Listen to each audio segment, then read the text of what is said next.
ಜಿಲ್ಲಾಧಿಕಾರಿ ಕಚೇರಿಯ ಮುಂಭಾಗದಲ್ಲಿ ಮಹಿಳೆಯೊಬ್ಬರು ಹೈಡ್ರಾಮವನ್ನು ಮಾಡಿದ್ದಾರೆ. ಬಹಳಷ್ಟು ಮಹಿಳೆಯರು ಕೂಡ ಈ ಸಂದರ್ಭದಲ್ಲಿ ಸೇರಿದರು. ಜಿಲ್ಲಾಧಿಕಾರಿ ಕಚೇರಿಯ ಮುಂದೆ ಮಹಿಳೆಯರು ಹೈಡ್ರಾಮವನ್ನೇ ಮಾಡಿದ್ದಾರೆ. ಹಾವೇರಿ ಡಿಸಿ ಕಚೇರಿ ಪ್ರವೇಶ ಮಾಡೋದಕ್ಕೆ ಮಹಿಳೆಯರು ವಿಫಲ ಯತ್ನವನ್ನು ಮಾಡಿದ್ದಾರೆ. ದೇವಗಿರಿ ಬಳಿಯ ಡಿಸಿ ಕಚೇರಿ ಮುತ್ತಿಗೆ ಹಾಕೋದಕ್ಕೆ ಮಹಿಳೆಯರು ಪ್ರಯತ್ನ ಮಾಡಿದರು. ಪ್ರವೇಶ ದ್ವಾರ ಓಪನ್ ಮಾಡುವಂತೆ ಖಾಕಿಗೆ ಸಂದರ್ಭದಲ್ಲಿ ಮಹಿಳೆಯರು ಒತ್ತಾಯವನ್ನು ಮಾಡಿದ್ದಾರೆ. ಮಹಿಳೆಯರಿಂದ ಕಚೇರಿ ಗೇಟ್ ಜಂಪ್ ಮಾಡೋದಕ್ಕೂ ಕೂಡ ಯತ್ನ ನಡೆದಿದೆ. ಪೊಲೀಸ್ ಹಾಗೂ ಪ್ರತಿಭಟನಾ ನಿರತ ಸ್ತ್ರೀಯರ ಮಧ್ಯೆ ನೂಕಾಟ ತಳ್ಳಾಟ ಕೂಡ ನಡೆದಿತ್ತು. ನೀವು ದೃಶ್ಯದಲ್ಲಿ ಗಮನಿಸ್ತಾ ಇದ್ದೀರಿ. ನ್ಯಾಯ ಬೇಕು ಅನ್ನುವಂತಹ ಹೋರಾಟ ಇದು. ಆದರೆ ಬಹಳಷ್ಟು ಮಹಿಳೆಯರು ಸೇರಿದ್ದಾರೆ. ಆ ಗೇಟ್ ಮುಂಭಾಗದಲ್ಲಿ ಇರುವಂತಹ ಬ್ಯಾರಿಕೇಡ್ ಅನ್ನು ನೀವು ಗಮನಿಸಬಹುದು.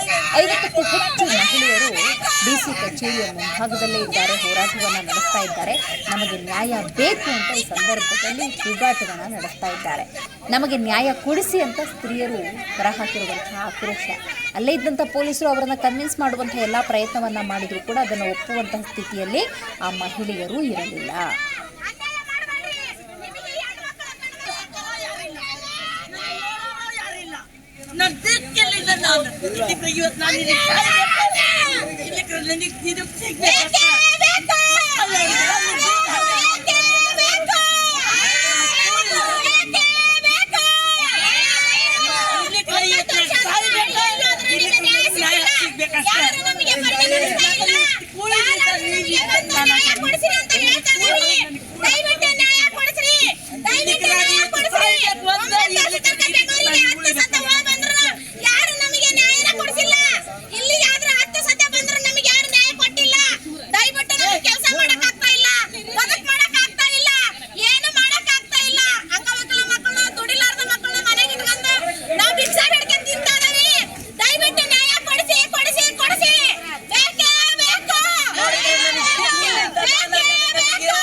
ದಯವಿಟ್ಟು ನಮಗೆ ಬದುಕು ಮಾಡೋ ಶಕ್ತಿನ ಇಲ್ಲ ಸರ. ಇನ್ನೇನ ವಿಷ ಒಂದು ಕೂಡ ನಿಂತೈತೆ ಸರ ಅಷ್ಟ. ಮತ್ತು ಮುಂದಿಂದ ಏನೇನಿಲ್ಲ ಸರ.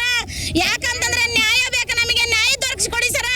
ಬೆನ್ನು ನೋವು, ಒಬ್ರಿಗೆ ಕಾಲು ನೋವು, ಒಬ್ರಿಗೆ ಸೊಂಟ ನೋವು. ಈ ಗರ್ಭಕೋಶ ಆಪರೇಷನ್ ಮಾಡಿ ಮೇಲೆ ನೀವು ಇರೋದು ತಪ್ಪಮ್ಮ, ನೀವು ಸತ್ತು ಬಿಡ್ರಿ ಅನ್ನಕತ್ತಾರ್ರಿ. ನಾವು ಸಾಯ್ಬೇಕಾ ಇರ್ಬೇಕಾ? ನೀವು ದಯವಿಟ್ಟು ಎಲ್ಲರೂ ಸೇರಿ ನಮಗೆ ನ್ಯಾಯ ಕೊಡಿಸ್ರಿ ಸರ, ನ್ಯಾಯ ಕೊಡಿಸ್ರಿ ಅಂತ ನಾನು ನಿಮ್ಮನ್ನು ಕೇಳ್ಕೊಳ್ಳಿಂದ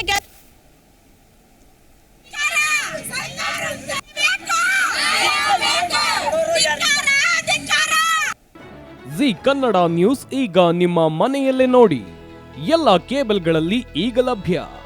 ಸನ್ Direct 292, Jio TV 1334, U digital 162, City cable 51, GTPL 17, Abhishek cables 821, Rockline telecommunication 51, Shri Basaveshwara number 60, Vinayaka digital number 53, in digital number 896ರಲ್ಲಿ.